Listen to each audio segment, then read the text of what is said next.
The recent floods in Kyrgyzstan have left communities devastated, turning villages and towns into disaster zones overnight. Heavy rains triggered flash floods that swept through homes, roads, and farmlands, leaving thousands of people displaced and struggling for survival. Rivers overflowed their banks, submerging entire neighborhoods and cutting off critical access to food, clean water, and medical aid.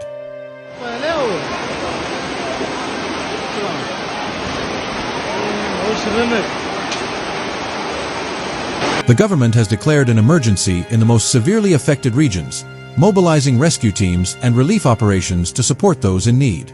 Local residents describe scenes of chaos as fast-moving water destroyed houses, washed away vehicles, and uprooted trees. Families were forced to flee in the middle of the night, carrying only what they could hold in their hands.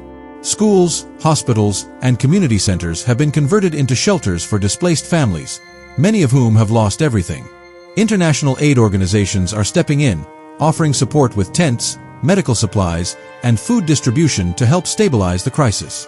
The agricultural sector has been hit hard, with farmlands submerged and livestock drowned, threatening the livelihoods of thousands of farmers. Experts warn that the economic impact of this disaster could last for months, as Kyrgyzstan struggles to recover from the widespread destruction. The floods have also exposed weaknesses in the country's infrastructure, with bridges collapsing and major highways rendered unusable. Volunteers across the nation are joining hands to provide aid, showing solidarity and unity in the face of tragedy. Environmental experts point to the increasing intensity of climate change as a factor behind the severity of the floods. They stress that extreme weather events are becoming more frequent, leaving vulnerable countries like Kyrgyzstan at greater risk. Images and videos from the disaster zone show heartbreaking scenes of families stranded on rooftops, waiting to be rescued. Rescue operations are ongoing, but heavy rains and difficult terrain continue to slow progress. Many remote areas remain inaccessible, raising fears for those who may still be trapped without help. The United Nations and regional partners have called for urgent assistance, appealing to the global community to step in with aid.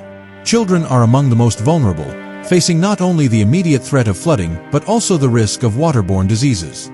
Emergency medical teams are on the ground, working tirelessly to prevent outbreaks of cholera, diarrhea, and other infections. Psychological trauma is another major concern, as many survivors recount the fear and shock of watching their homes swept away.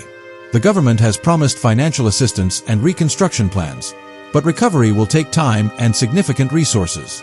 Humanitarian groups emphasize the importance of long-term resilience planning so that future disasters do not cause the same scale of suffering. Communities are being urged to remain vigilant, as forecasts predict more rainfall in the coming days. With thousands still in urgent need of shelter and basic necessities, every minute counts in the response effort. The floods in Kyrgyzstan are a stark reminder of how natural disasters can strike suddenly, changing lives in an instant. They highlight the need for stronger climate action and preparedness measures to protect vulnerable populations worldwide.